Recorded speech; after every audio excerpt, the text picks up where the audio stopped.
કેટલી વાર તને કહેવાનું કે શાંતિથી જમી લેવાનું, શાંતિથી પાણી પી લેવાનું, ખોટી લપ મારી સામું નહીં કરવાની. જે છે ને એ હું તારી મમ્મી છું, એ લોકો નહીં. મારે મમ્મી પાસે જવું છે. આ છોકરીએ મારો છે ને દિમાગ ખાલી કરી નાખ્યો છે મમ્મી મમ્મી કરીને. કેટલી વાર તને સમજાવું? આમ સામું જો. બેટા હું તારી મમ્મી છું, એ તારી મમ્મી નથી. ના, મારી મમ્મી ત્યાં છે.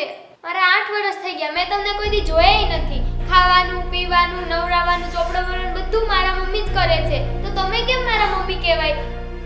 કીધું ને ચૂપ. મને ખબર છે તને બહુ ખબર પડે છે. કીધું ને હું તારી માં છું. ના, તમે નથી મારે. બસ 5-7 દિવસ તને ખવડાવ્યું, પીવડાવ્યું, લાડ લડાવ્યા, માથું હરાવી દીધું તો એ તારી માં થઈ ગઈ. તો બસ મારી મમ્મી એ છે, એ છે.